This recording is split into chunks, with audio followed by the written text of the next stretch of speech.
Bueno, recta final del 2.5 Gasteiz y en nuestra contraportada los martes, Roberto Lastre. ¿Qué tal estás, Seguno? Buenos días. Buenos días. Hoy venimos... Acompañado. Vienes muy bien acompañado. Vengo con Francisco Taboada, Paco para los amigos. Bueno, Francisco Taboada, que es escritor y pedagogo, ha sido profesor didáctico del pensamiento en la Universidad Pública Vasca y autor de incluso poemarios, novelas, poemarios, un escritor reconocido, amigo tuyo, muy amigo tuyo. Yo lo conozco, no sé desde cuánto, pero hará 2-3 años que coincido con él en muchas presentaciones de libros. Muy cercano a Pedro Tellería, a Kepa Murua, gente, amigos míos. ¿Qué tal estás? Pues muy bien. Claro que estás todo bien, Paco. Sí, muy bien, muy bien. Has venido además desde Cantabria, ¿no? Sí, vengo desde Cantabria, vivo al lado de Cubas, en Cantabria. Y bueno, hay una tiradita, pero se viene muy bien, muy a gusto. Hace un día precioso. Vaya propuesta que te hace aquí tu amigo, pues sí. Roberto Lastre. Dice, vente a Victoria, que quiero hacer un programa contigo en mi espacio, y te vienes hasta aquí de forma encantada. Yo te lo agradezco personalmente, yo te lo agradezco, y todo el equipo de 2.5 Gasteiz te lo agradecemos, porque hacerte venir desde aquí, luego le invitarás a comer. Sí, ya lo he dicho ya. Luego le invitarás a comer. Bueno, Paco, sí que es verdad que si hacemos un repaso a todo lo que has publicado, eres un hombre que publicas mucho, incluso algunos 2 libros, incluso en el mismo año, en algún caso. Pero es un escritor hay una diferencia entre escritor tardío y publicar tarde, porque Paco viene escribiendo desde niño, pero ya se decidió a editar libros ya pasado el medio siglo, ¿no? Y eso es lo bueno, haber hecho la obra reposada, en fin, y bueno, pues ahora ya merece la pena que se conozca, ¿no?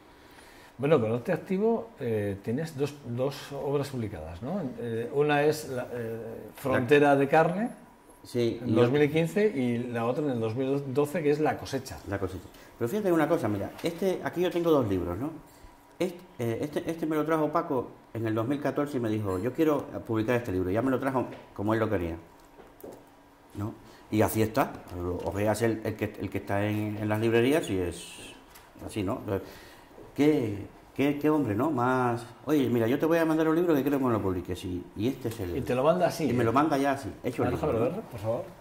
Y eso es muy original porque... Copia de autor. Además pone copia de autor. Copia de autor, lo pone aquí abajo, copia de autor. Sí. No se ve muy bien, pero aquí pone copia de autor. Sí. Y este es el libro que le manda al editor. Aquí Paco Taboada al editor. Déjame ese otro, por favor, para que se vea la diferencia. Y este es el que ya publica Roberto Lastre.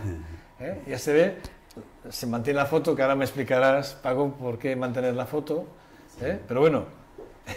Y vemos que el formato es el mismo, que es además el de... Claro, está copiado. Está copiado. O sea que tú ya le seguías aquí a Roberto No, Lastre. porque ya habíamos publicado este antes. Vale. Que mira, para que ya Paco hable, yo lo que quería decir es que yo estoy últimamente con la idea de que hay una literatura óptima, un poco para distinguir lo bueno de lo menos bueno, en fin, ¿no? Y hay una cosa que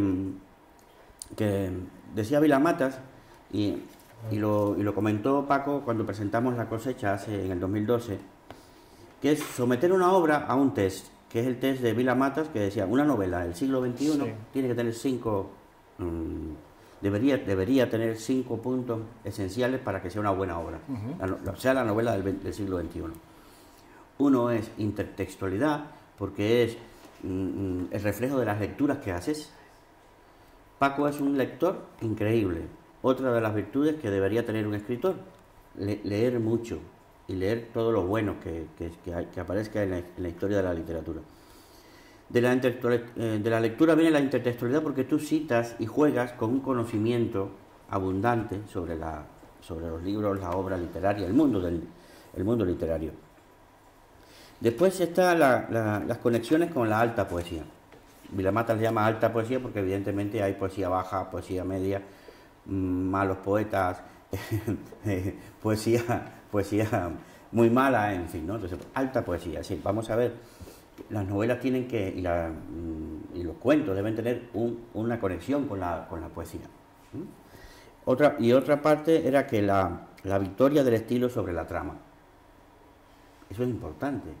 Es decir, el hecho de que una obra sobreviva décadas, etcétera, debido a qué, a que tiene un estilo que es incorruptible y que es el que hace que defienda la trama. Tú te lees una obra que tiene una trama muy bonita, ya hemos puesto algunos ejemplos aquí, pero el estilo no es suficientemente coherente con esa trama, no hay una fuerza literaria, en fin, bueno, no hay un estilo. Después decía Vilámatas que la escritura tiene que ir como un reloj que avanza, ¿no? Es decir, el juego hacia el futuro, ¿no? Hacia una obra abierta. Y después también que el autor debe reflejar en esa novela la conciencia de un paisaje moral ruinoso. ¿Por qué? Porque el paisaje moral del siglo XXI es ruinoso. Entonces hay que ser coherente también con la realidad. Estos son parámetros que, por ejemplo, cuando valoramos La cosecha en el año 2011... ¿Te encuentras con ellos? Me encuentro con esto. Son libros de cuentos. Son libros de cuentos ilustrados por Roberto Mota, pero es que esto viene de mucho. Viene de una colaboración que hizo Paco y Roberto con El Correo durante 20 años o así, ¿no? O 10 años. No tanto. ¿En qué consistía la colaboración? Bueno, ¿La nosotros... publicación de los cuentos? Sí, cuando salió el Correo salió un suplemento llamado Devórame. Sí, Devórame, sí. Aquí creo que salió otra versión, pero ahí salió... Y a mí me ofrecieron llenar una columna. En aquella época no publicaba nadie relatos cortos. Y sencillamente uno me hizo la pregunta, me dijo, ¿serías capaz de contar una historia en folio y medio? Dije, pero una historia que empiece y acabe. Dice, sí. Dije, vale, perfecto, y además te traigo un dibujo. Sin más. Escribí 3 o 4 historias, se las metí en un buzón al un hombre que trabajaba en el Correo y nos metieron allí en Devórame hasta que acabó. Fue una cosa muy interesante porque era una mezcla de literatura, sentido del humor, bastante sarcasmo y crítica de la realidad que había en el momento, más o menos en el País Vasco, pero siempre buscando un toque de fantasía, ¿no? Los dibujos fueron preciosos, maravillosos, y a cuenta de aquello, cuando se acabó el suplemento de Devórame, nos insistieron si podíamos seguir sacando relatos cortos, y entonces había un suplemento de informática, microinformática, y allí sí que colaboré durante casi 8 o 9 años. En aquella época pues se sacaron, pues fíjate, yo saqué una serie que se llamaba Omega, programador de tercera, luego El hipermercado de Noé, Crónicas de Silicio y Conversaciones con el cajero automático. Eran todos relatos muy cortos y muy divertidos, ¿no? Hasta que, bueno, se acabó... Fue el boom de la informática, y cuando acabó el boom de la informática, pues a nosotros también nos cortaron el grifo porque no había publicidad y tal. Pero quedó todo ese material, que luego parte de ese material se rescató para La cosecha. Y como ya habíamos colaborado juntos varias veces, le dije, anímate a... De entrada le dije que hiciera un dibujo para cada uno de los personajes. Pero como había tantas páginas en blanco, y él tenía una selección de dibujos que yo le llamaba internalidades, ¿no? Algo que parecía la realidad, pero no era la realidad, parecían paisajes internos. Entonces, eso encajaba muy bien en La cosecha, porque La cosecha... Para ilustrar más el contenido. La cosecha, presuntamente, cuando lo estás leyendo te parece que todo eso es real, pero luego si te fijas un poco no es real. Está mezclada la ironía y el sarcasmo con la realidad, y entonces hay un punto en que se sale de los márgenes y empiezan a funcionar los relatos fuera. Hay un momento en que los relatos se cascan. Y eso es lo que más me interesaba a mí de La cosecha. Los relatos se recogieron de 4 años de relatos publicados en la revista Cantárida, es esta revista de Cabezón de la Casa de Cultura, de Cabezón de la Sal. Cantárida. Y sucedió lo mismo, parece una condena que tengo yo, de vez en cuando aparece alguien y me dice, oye, ¿me harías un relato de 1 o 2 folios? Y siempre me pillan por lo mismo.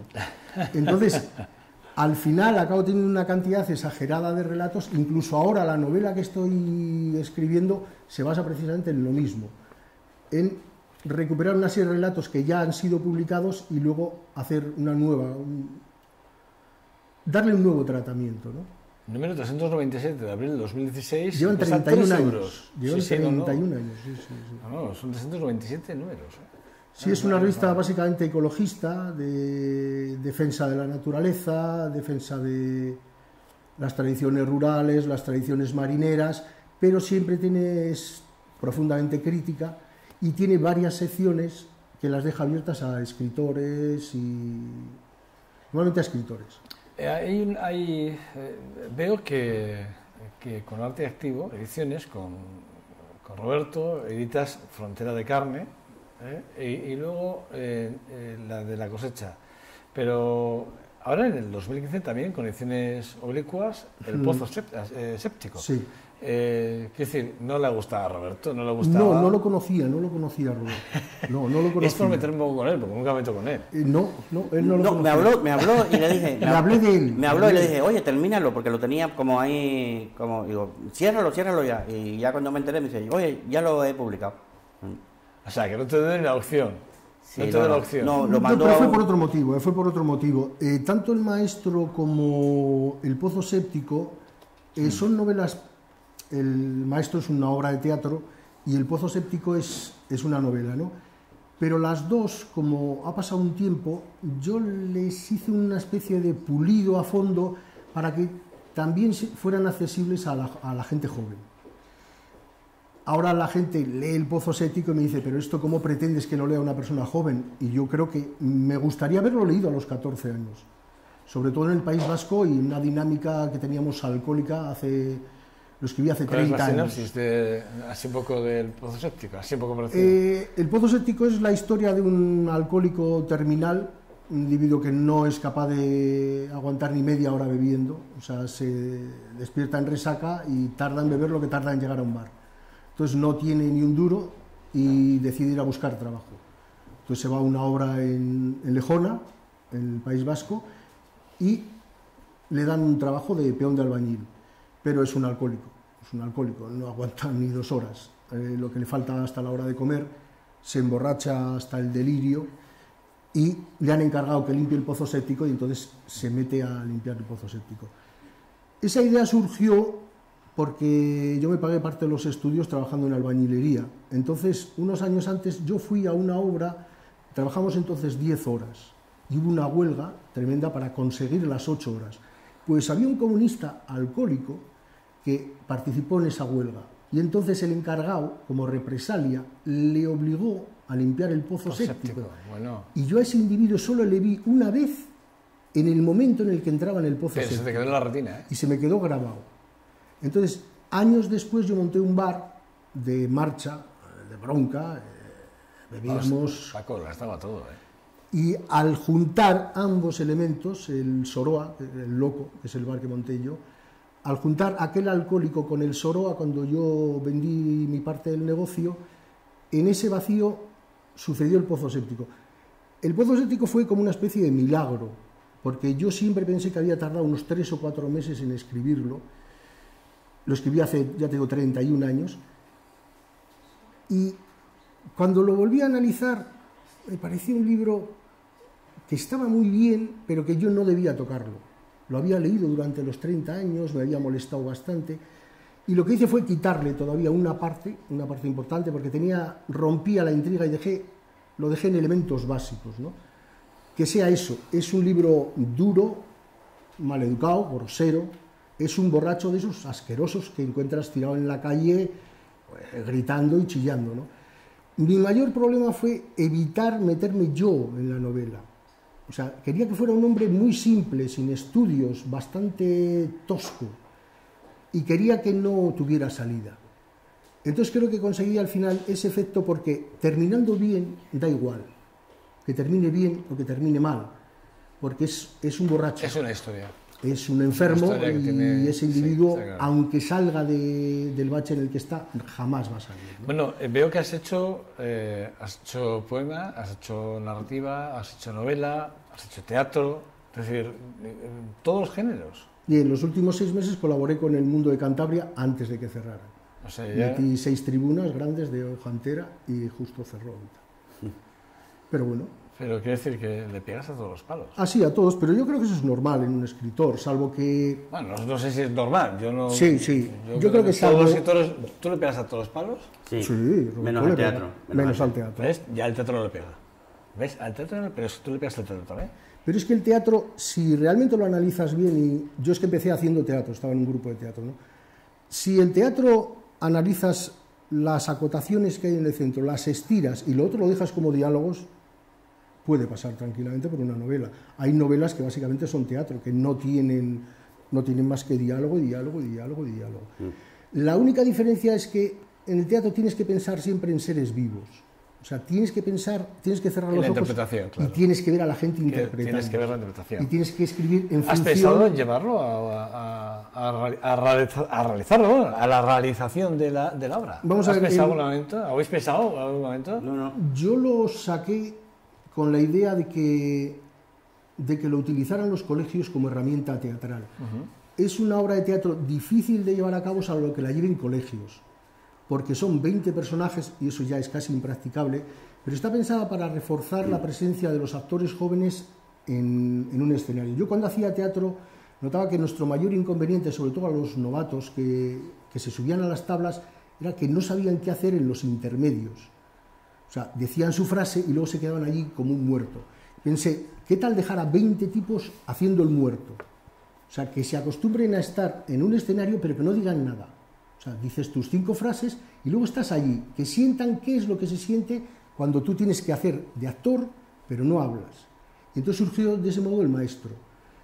Es una historia que salió por el hecho de vivir en un pueblo y es una historia muy sencilla que prácticamente no tiene intriga. En la primera escena ya sabes que el maestro lo han matado.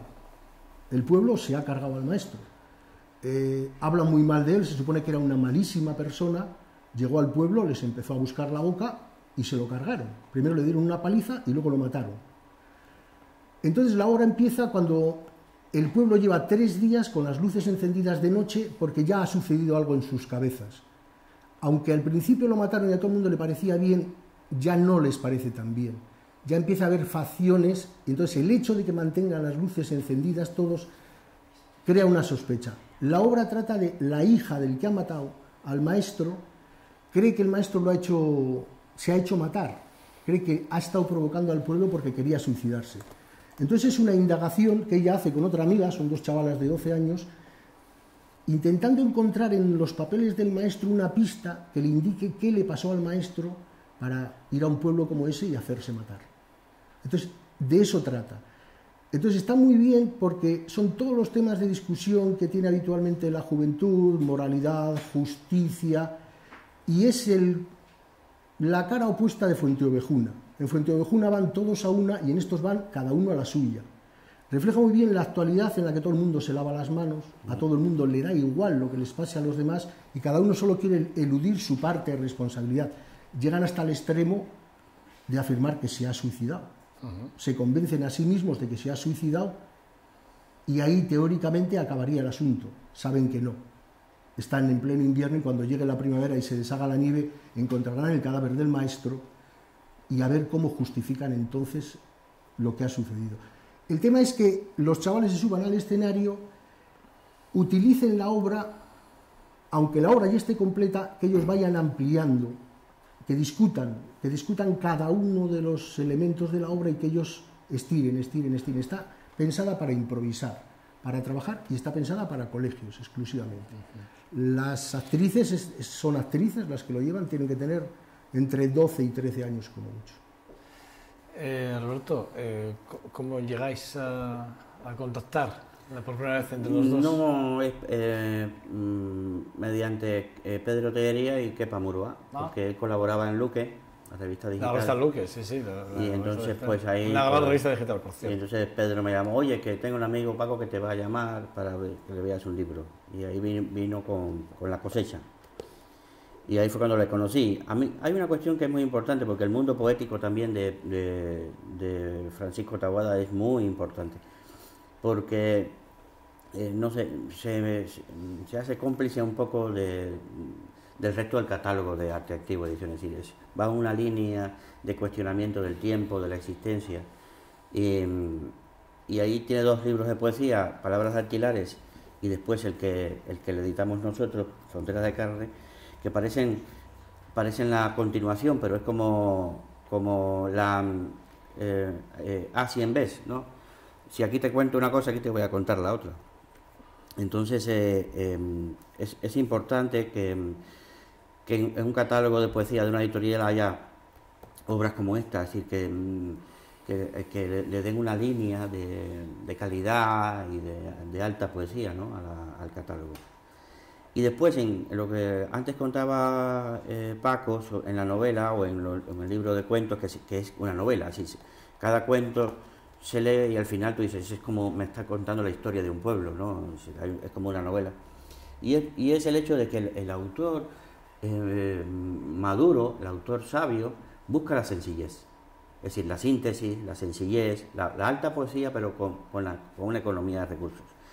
Y muchos autores noveles ven en esa sencillez una facilidad para animarse a escribir, o ven, en vez de sencillez, ven simpleza. Y yo siempre recuerdo aquello que decía Ernest Hemingway, que decía, yo tengo que escribir tan sencillo que el lector diga, ah, qué fácil. ¿No? Es decir, eso de lectura fácil es después de un gran dominio y de un gran estilo, ¿no? Si no es que yo tengo que escribir fácil para que me entiendan, porque muchas veces vamos a sitios y el autor se está justificándose, ay, que a lo mejor esto no lo entendéis. No, señor. Es decir, el problema está en que yo quiero que me entiendan, ¿no? Paco antes decía en el post-sociético que es un lenguaje vulgar, el del hombre, pero no. Es decir, hay una alta poesía en ese libro, el post-sociético, y de eso se trata. Tú puedes escribir, tú puedes hacer que las cosas parezcan sencillas. Oye, el mundo vertedero, esto que escribes con Yoser Pez. Mundo vertedero es una novela virtual también. Es que veo que no lo hemos mencionado, y sin embargo tú lo tienes en tu blog y me ha llamado la atención, porque es una memoria concretamente. Sí, si le das, está también en abierto. Sí, está en abierto, sí, correcto. Sí, Mundo vertedero es una propuesta que me hizo Julio Paino, que es un músico y maestro de Cantabria. Yo ya había hecho eso de crío, fabricar instrumentos con materiales de desecho, y cuando me lo propuso me entró la risa, ¿no? Y le dije, pues mira, te hago una novela. Entonces nos propusimos bonito, ¿no?, rellenar un espacio en un mundo futuro, una distopía, ¿no?, en la que la gente había dejado de hablar, desconfiaba de las palabras porque las palabras les habían mentido, el mundo se había convertido en un inmenso vertedero, todo era basura que caía encima de la gente, y está centrado en una comunidad que en vez de hablar utilizan instrumentos musicales. Cada persona tiene un instrumento musical personal y se comunica con los demás a través de eso. Entonces se supone que han pasado casi 100 años desde la debacle, toda la basura cayó sobre la población. Y la población 102 años después del derrumbe. Del derrumbe, ¿no? La basura, las montañas de basura se cayeron sobre el mundo y el mundo está en un basurero, ¿no? Y esto es una comunidad a la que llegan unos cómicos de la legua, unos cómicos que dicen que, bueno, pueden volver a traer la palabra porque ha pasado tiempo suficiente para que la palabra recupere el significado natural que tenía, ¿no? Y ahí empieza la historia. Es una historia llena de magia, de locura, en la que todo es muy singular, viven comiendo cangrejos azules y viven en un mundo espantoso.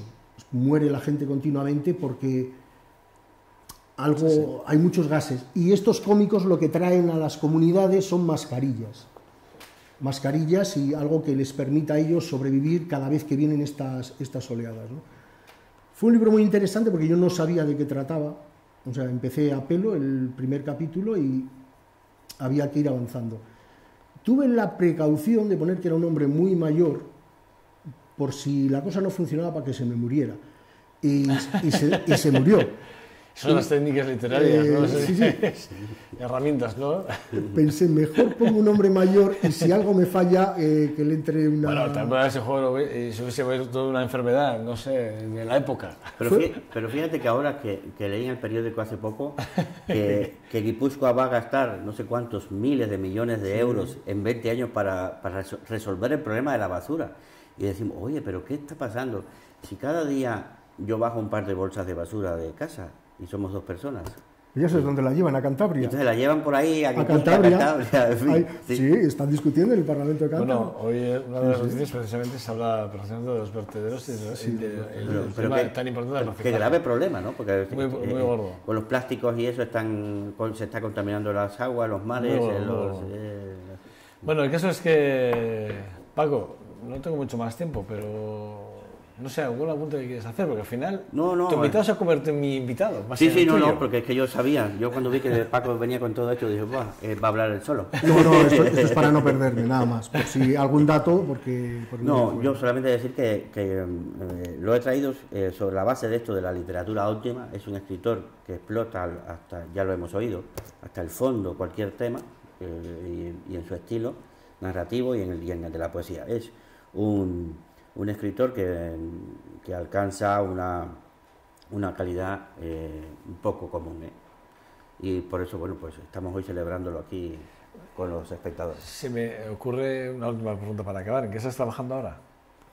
estoy trabajando en un libro dedicado al salto, puedo hasta decir el título. ¿Novela, narrativa? No, novela, poemario, novela. ¿Novela? Se suele decir que mejor no decir el título y no contar la historia, pero como ya existe, se basa en 62 cortes ya publicados.